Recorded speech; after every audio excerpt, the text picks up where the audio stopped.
And welcome back to episode 6, season 1 of the Silver and Black Radio Podcast. I am your host, Raider Will, along with my co-host, Raider Matt. What's going on, fellas and ladies? Yes, sir. On today's episode, we're going to go into sequence 3. We go over the good, the bad, the ugly of Game 2 versus the Bills. We also hand out game balls.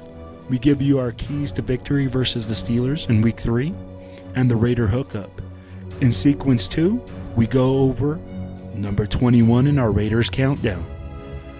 We go over Raiders trivia and Matt Swammys predictions for week 3. And now, Raiders news and notes. In Raiders news and notes today, Davante Adams just got told that he does not have a concussion, so that's a good thing. Jacoby Meyers is still under concussion protocol. We signed linebacker Mikael Walker and put Isaac Rochelle back on the practice squad. Guys, that's what we got for Raider news. But now for notes. Matt, let's talk about the non-existence of Hunter Renfrow in our offense, man. I mean, let's just dig into this, especially week 1. We saw that he had 0 catches, 0 targets, and now we go into week 2, and it's the same story, man. I mean, like, this guy is a perennial Pro Bowler. He's open all the time. I mean, a lot of teams wish they had a guy like that. Yeah. So, I mean, like, can you explain why you can see that he has 0 targets? I don't think Josh McDaniels knows how to coach. I don't think he knows what he's doing. I've seen Hunter Renfrow several times up and down the field. It's either that or Jimmy Garoppolo just ain't looking at him, one of the two. I've seen him up and down the field several times in both games where we could have went to him, but we went to somebody else, and it either was dropped or, it was some kind of holding call that came back or whatever, so. No, and I agree with you there. I mean, like, if you guys watch the plays and watch the game in replay, it's really odd. I made a post about it, on our page where I said, hey, he's running open.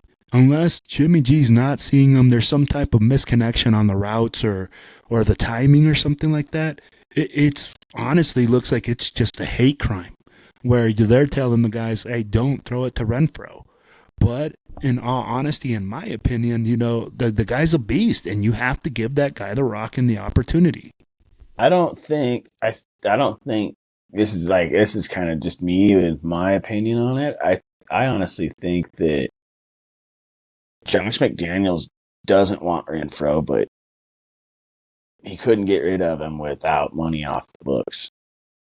Now, he doesn't want to use him because this Hunter Renfrow runs his own routes. He does best when he does his own routes and off the top of his head. He doesn't run plays. You've already seen that when we had our other, with John Gruden.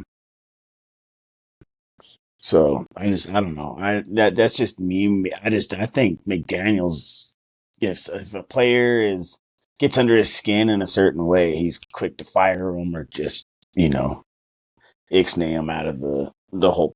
I don't know. That's kind of, I don't know. I just don't like McDaniels, I guess. I just don't think he can coach. I don't think he's using them right. I think it can be a lot of things. In my opinion, when you have a perennial Pro Bowler, you have to take advantage of that, And honestly, the way that he plays, I know that Renfrow has his own style of running routes. Now, again, I don't know whether Jimmy G's trying to force feed the ball to Davante Adams or to certain players on the field, but I do know that, hey, at the end of the day, we have to use Renfrow. I mean, he had 1 catch for 23 yards in 2 games, and the guy's been to the Pro Bowl. We got to use our whole team, man. Like, we didn't have anybody there on the last game. Like, nobody was playing. So, I mean, Dow, I agree with you. But again, we're talking specifically on Renfrow, so I'm going to try to stick on topic on this one, where I'm like, oh, dude, it's so hard to look at the game and be like, my gosh, why didn't we do this? Why isn't the tight ends being used? You know, why are guys not being used appropriately? Which is all difficult. Again, at the end of the day, I'll be like, what I'm looking at is Renfrow, and we're missing him a lot. I hope that him and Jimmy G get on the same page this week, because I definitely know we're going to need him against the Steelers. Yeah, they got to figure something out here. So yes, sir. They need to, like you said, they need to get him into it on this week to get him against the Steelers, because we're going to definitely need him. Yeah, man. And honestly, you know, that he's not the only non-existent part of our whole team. We can look at it, and let's look at our defense, man. Our defense was non-existent except for the first drive against the Bills. I mean, they ran the ball down our throats. They did whatever they wanted. What do you think is the situation there? Again, I think it all goes back to coaching. We've seen it all year last year. We watched the same story unfold every game last year.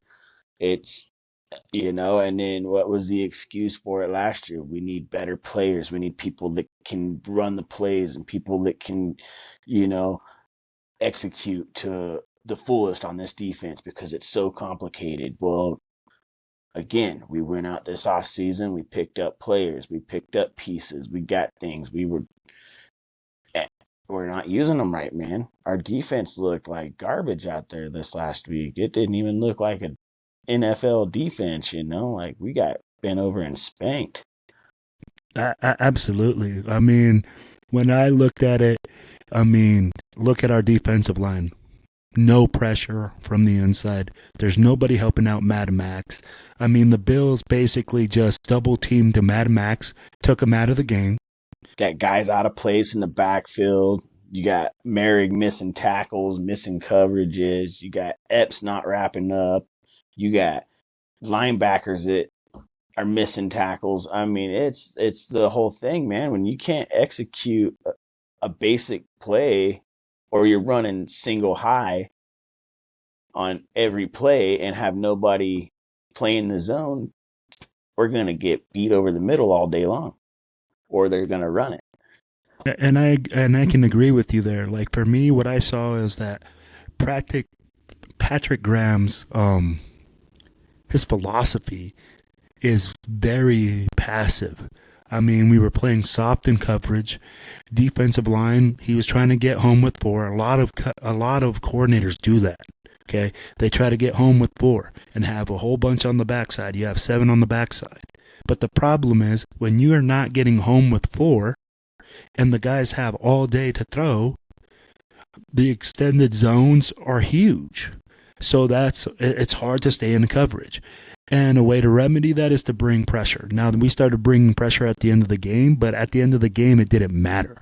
Yeah, they probably had we hit them twice. We hit them twice. We hit their quarterback twice. We got 2 sacks in garbage time when it didn't matter. So at the end of the day, we have to look at that and say, hey, what are we doing wrong here?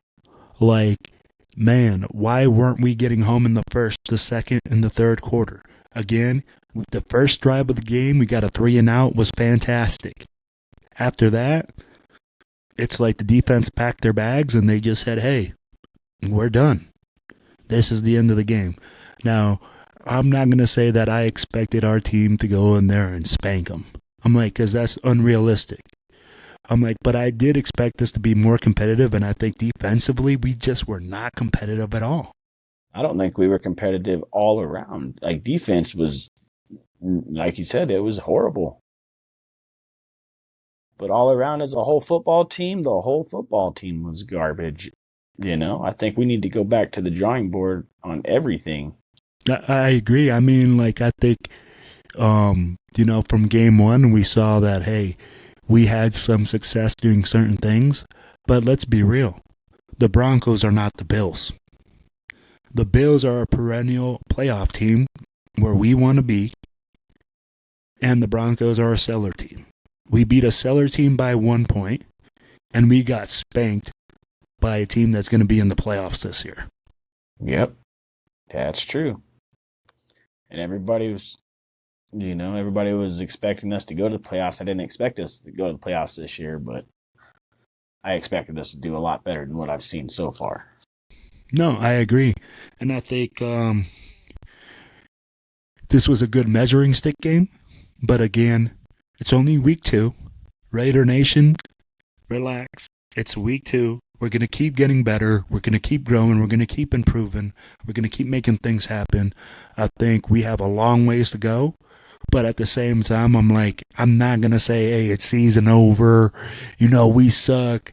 We're done. We should just wrap it up, man. I mean, No, I agree, brother. there's still time. There's still plenty of time to turn things Yes, around sir. and fix what's wrong.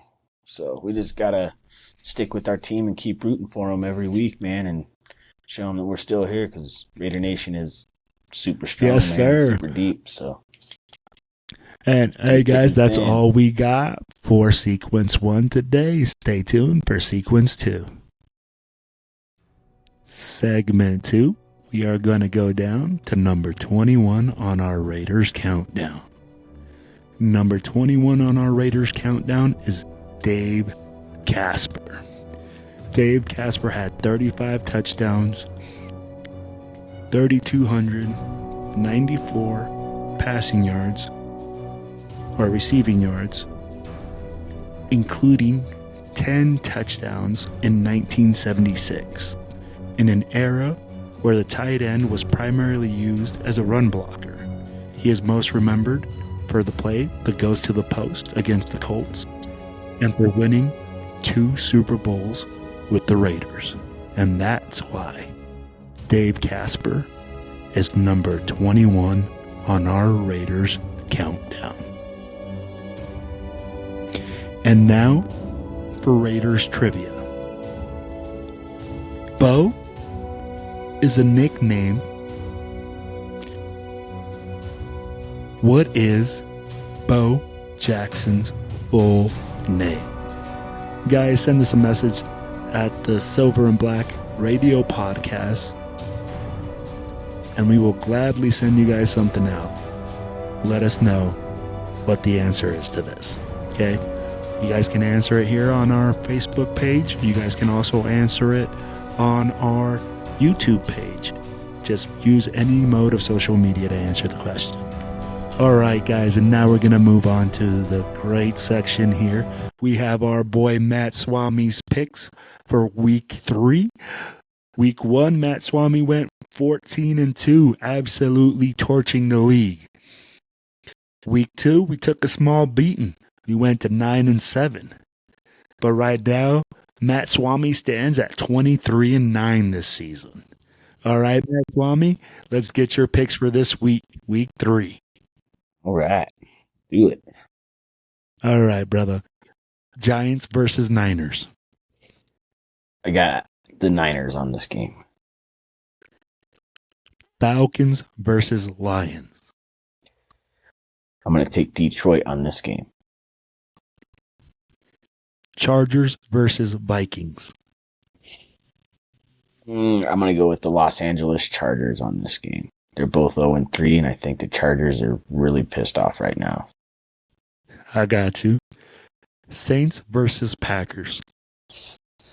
I'm taking Green Bay in this game. Sorry, Derek. Texans versus Jags. I'm going to go with the Jacksonville Jaguars on this game. Broncos versus Dolphins. Oh, man, Denver's not going. They're not going to win this one. I'm going to go with Miami on this one.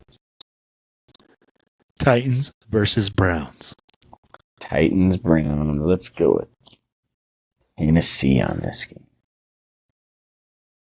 Bills versus Commanders/Redskins. I like the way you threw that in there. I'm going to go with the Washington Commanders/Redskins. Okay. Colts versus Ravens. I'm going to go with the Baltimore Ravens on this game. The Patriots versus the Jets. I'm going to take the Jets on this game. Panthers versus Seattle. I'll take Seattle. The Bears versus the Chiefs. I just don't think the Bears got it in them, but I got to go with the Chiefs on this one. Dallas versus the Cards. Dallas. Cards ain't going to stand a chance. Steelers versus the Raiders. All day, baby. Raiders all day. All day. Raiders. Eagles versus Tampa Bay. Ooh, I'm going to take Philly on that game. And Rams versus Bengals. I'm going to take Cincinnati again. They're like the Chargers. They're pretty pissed off right now, so got Cincy in that game. Yes, sir. All right, guys. Well, that's all we got for Sequence 2 this week. We're going to move on to Sequence 3, but we're going to keep back at it next week and see in Sequence 2 how Matt Swami does this week. Y'all stay tuned. Yes, sir. And welcome back to Segment 3. And in Segment 3, we're going to go first over the good, the bad, and the ugly of Week 2's game, Matty. All right, man. So I know that a lot of people are going to say, hey, there is no good that it can come out from this game. But in every game, there is some good for a team, man. So, hey, what do you see as the good for this game? Yeah, like you said, there's not very much good that came out of this game. But if I had to say any good that came out of this game, I'd have to say it would probably be the linebacking core. Man, Divine Diablo making tackles. One of the only guys wrapping up, breaking passes up. Robert Spillane, another guy that was doing pretty good out there. It seemed like they were meshing together pretty well while everybody else was trying to figure out where they were at on the field, what they were doing. But they seemed to be pretty good in the run game, and Spillane sideline to sideline. That guy, it seemed like he was in every tackle or close to every tackle. Absolutely, man. I mean, I agree with you there. Defensively, linebackers were on fire, man. Mm-hmm. Robert Spillane, Divine Diablo were flying all over the field. And I mean, like, those guys are making plays from side to side. And I mean, like, if people want to look at something and say, hey, is there something that's shining on our defense? It's our linebackers. I mean, that was something that we questioned at the beginning of the season. But, man, those guys have definitely showed up in game 2. Yep. I also think another thing that was good was actually Devontae Adams. Devontae Adams has been proven week in, week out who he is. He's our number one beast. I mean, like, you can obviously see that him and Jimmy G have great connection. And, I mean, the man is getting the numbers. He's getting the touches. He's getting the looks. So I definitely think those two things are definitely the good that came out from this game. What do you got for me as in the bad? Bad, man. I gotta go back to coaching, man. Like, this whole game was just basically bad coaching, bad decisions on the higher ups when it comes down to this game. I don't blame the players for this game being out of place, not being in the right spot where they needed to be. Like you said, when we were sitting there watching them play, there was a lot of man up, soft coverage, and some guys like, Jacorian Bennett, man, that guy's got to be a press man, dude, and you got this guy playing soft and backed off, and by the time he's getting to the ball, that guy's already caught it and gone, so I think, it's definitely the coaching, like I'd have to just say it was just all around bad coaching in every aspect of the game. I can't give the bad coaching to just one coach because it was the offense, the defense, the special teams, that's my bad. I think they need to fix that. If we're going to win at home on our home opener in front of our fans, we gotta pull it together. Our coaches got to figure something out. No, I agree with you. And for me, like, the bad was actually the defense and offensive line. Those were terrible. For me, the bad was just bad. I'd be like, look at it. Our offensive line, they did a great job when it comes to pass blocking, but when it comes to run blocking, man, I mean, we got absolutely torched. We got beat down. We got guys in the backfield. I mean, Ed Tolliver was in the backfield half the game. I mean, when you have Jacobs back there, he's a perennial all-star, and everybody goes like, yes, it's Josh Jacobs. He's a beast. He can do this. Bro, he can't break 3 tackles in the backfield. Yeah, no, I don't know very many guys that can. It's not 3 tackles, man. The whole game. It's their whole defensive line plus our line that was getting pushed into his lap. You're fighting 4 plus your 5. So I mean, there's 9 guys that you're trying to get by. The whole game. And I mean, like, it was terrible. So that's why I say, offensive line wise, we need to step up, man. I mean, like, our run game has to be our bread and butter. We have to, run the football. Then defensive line wise, bro, did you see those guys? I did not see those guys all game long. And this is where, hey, I saw Mad Max getting double teamed. I get it, but if teams are going to use that formula against us, guys, it's super simple. You got one beast on the defensive line. What are you going to do? You're going to double team him. Yep. You're going to get him chipped. You're going to make sure the tight end chips him out on the way out. You got running backs. You slide your protection to him. Yep. But that means there's other one-on-ones on the whole other side of the offense and defensive line. Not one of our guys won, man. And that's upsetting, honestly. I mean, we brought Tyree Wilson. He's still developing. I mean, I get he's a rookie, but I mean, you're a first-round draft pick, kid. You got to pick it up. I don't think it was supposed to be planned out like that anyways. It was supposed to be Chandler in that position and Tyree subbing in and out, and now he's in that position where he's got to step in and he's got to be the next man up, and, he's going to look bad.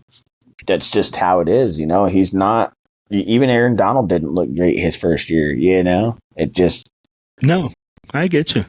And again, I mean, I'm not just looking at him. I'm looking at the whole defensive line. Yeah, I get that big room.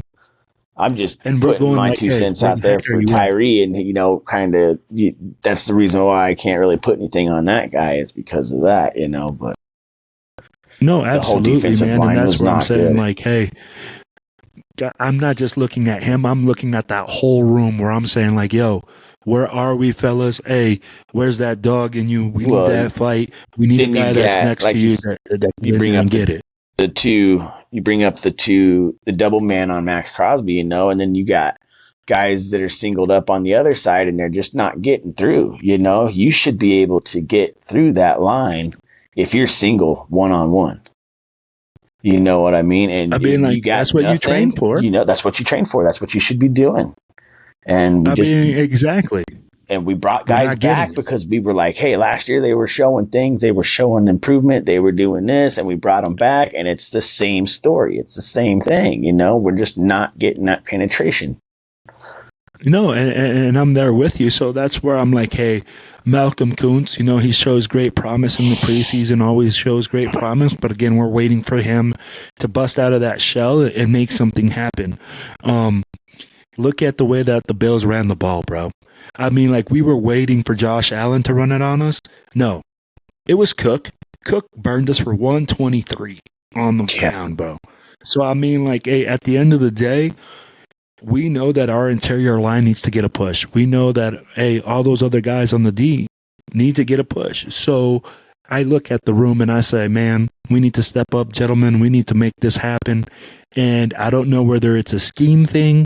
I don't know whether it's just the way that the coaches are teaching them how to play that position or what to do. But for them to not get any pressures, for them not to create havoc is definitely killing our backside. You know, we don't have these guys that are lockdown corners that can sit out there for 15 minutes. That's what it seems like. The guy had 15 minutes every play to throw the ball. Yeah. I mean, like, we watched the game there. We were looking at it, and he had a clean pocket. I mean, I could have thrown the ball for a couple, receptions, and I know I can't throw. The quarterback could have thrown the ball to himself, man. Like, that's how much time he had. Yeah, I mean, like, literally, I could have called my mom, like had a sit down chat back there, like had some tea, Yeah, yeah, and probably still got a reception, bro. yeah. I mean, like that's how crazy it was when we were looking at the game. All right, so that's my thing for the bad. Now let's move on to the ugly. Okay, what's the ugly for you? The ugly for me would have to be. I'd have to circle back to your line. Like where you're talking your line, bro, on your defensive side. You just weren't getting that push. It was just ugly. It was pitiful. It was painful to watch. It seemed like every time our offense got out there, we had a 3 and out real quick. And then our defense was out there for 20 minutes every quarter, man. And there's only 15 minutes in a quarter, and Well, we didn't see the offense the whole second half, but for what, 5 minutes? 13 plays. 13 plays. That's yeah, how probably many. not even 13 5 minutes. plays. Yeah. So, But I mean, like that goes to show. That was the ugly for me, man. It was an ugly watching that defense, man. Yes, sir. The ugly for me was actually what you were talking about, which was the coaching. For me, it was ugly because, I mean, like, did you make any adjustments? Did you say, and I'm not trying to tell you, hey, go in at halftime and trash your whole game plan and say, hey, our game plan is shit. Let's just start, switching it up and we're going to go into an air raid and we're going to change up our whole system. No, I'm not saying that, man. But when you're saying, hey, Mad Max is getting double teamed, what are we going to do in order to create him getting one-on-ones or this not happening? Hey, Josh Allen has a clean pocket. Why are we not throwing more pressure at him? Hey, we can't run the football. What is going on? Why can't we run a zone play? Why can't this? All those little small adjustments are things that you can make as a coach. In the locker room. I mean, like, you make it on the sideline. You start talking about, hey, scheme-wise, guys, they're hitting this gap hard. Let's make this adjustment. Let's do this so that way this play works. I don't feel like we did any of that. We went to halftime, man, and I mean, like, it was just the same thing. Like we talked about, we had 13 plays in the second half of the whole game. Bro, that means our defense was out there living. Defenses are not created to be out there for 15 minutes out of the whole second win half. championships, but they don't play a whole hour of football, No, absolutely. And I mean, like, that's where I say, hey, that's why it's ugly for me, that the game plan was just ugly. And I mean, like, not being able to make adjustments. Well, and it goes back to last year. It's like we didn't do that last year when we went into games. And when it came out to halftime, no adjustment whatsoever, and it's what I was saying earlier. It comes all back to the coaching, like you're saying. It's horrible, and it's like he didn't learn anything from last year. He's repeating himself, and it's just it's getting hard to watch. It's when's he gonna figure this out? When's he gonna become an actual head coach and be like, hey, let me work with my guys here and not just run the Patriot way the whole time.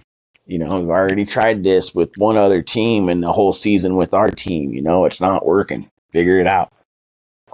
No, absolutely, man. And I agree with you that, hey, we have to figure something out and get with the game plan and be like, hey, you know what?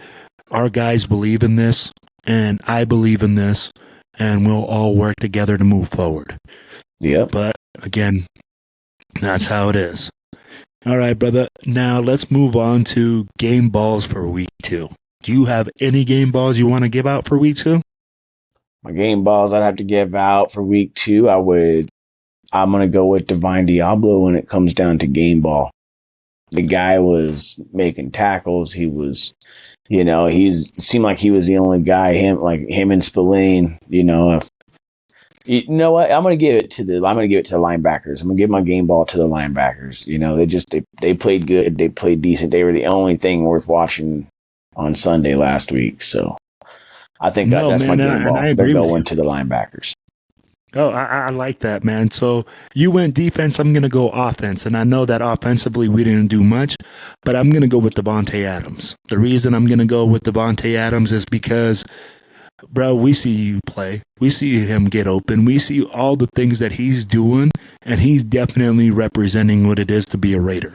I mean, like, he doesn't quit. He gets after it. I mean, if the play breaks down, he busts open, try to get open. He's doing everything in his power to get us wins. Yeah. And that is the true thing that I see. He's a Raider, bro.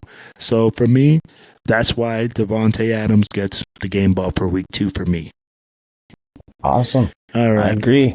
All right, brother. Let's move on to our keys for victory in week 3 versus the Steelers.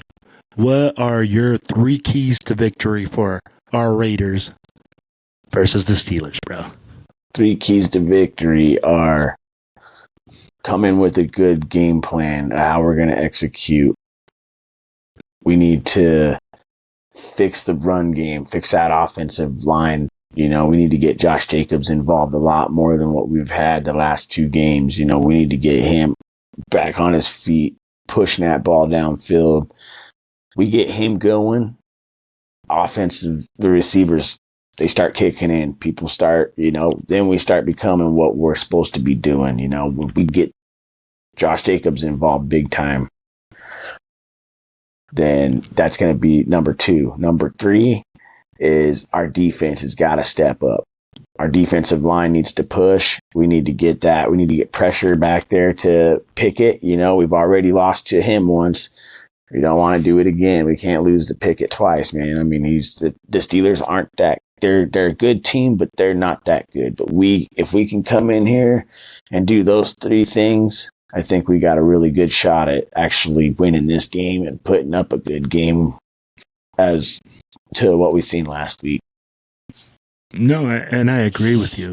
And mine are actually really similar. I think, for one, the number one thing we have to do is we have to dominate the offense and defensive line.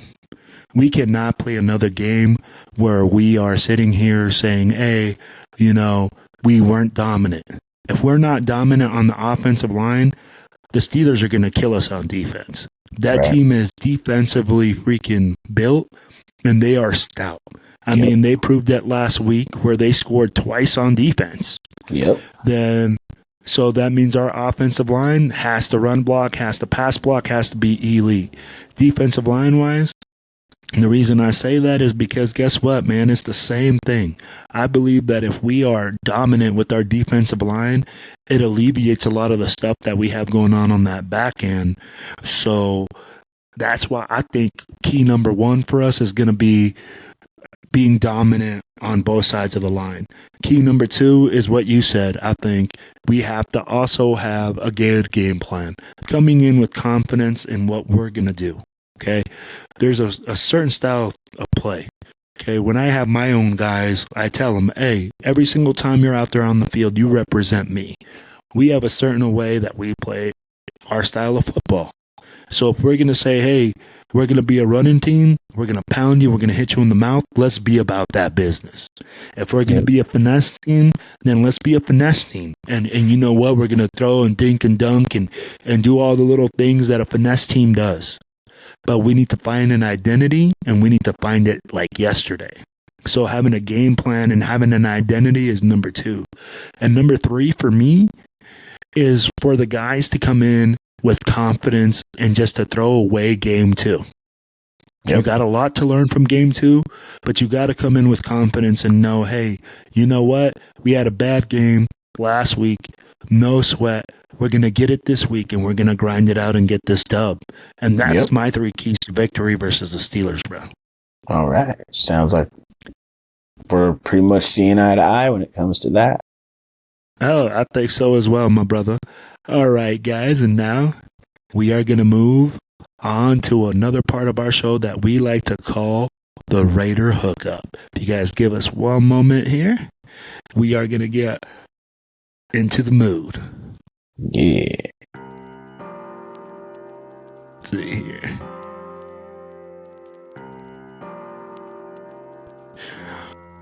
Oh, yeah, baby. Yo, Matt B. What up there? We headed tonight, baby. All right, man. Let's I mean, we gotta show love to the main mother chapter. You know what I mean? This is where it's all gonna be at today or this week. You know, we're gonna be partying it up, living it up, getting ready for week 1, baby. I know where Matty B's talking about. He's talking about the tavern in Henderson, Nevada. It's Parkway Tavern, 511 West Dale Avenue, Henderson, Nevada.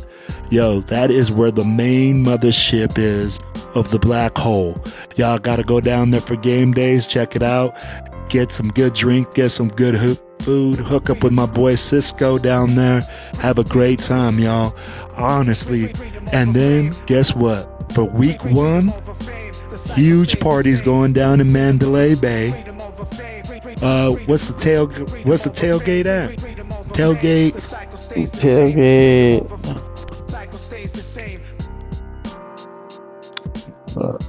We will post that on our page. I think it's lot C or J.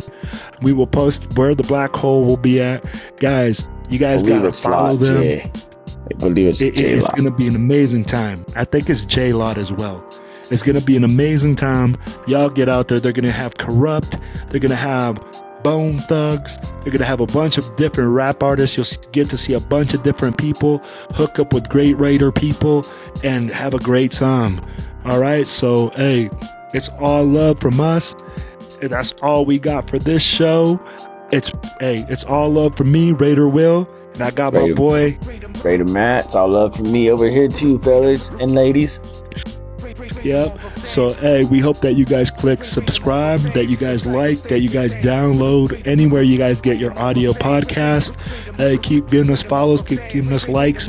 Hey, we love all the love and support that you guys give us. Hey, Raider Nation, we love you.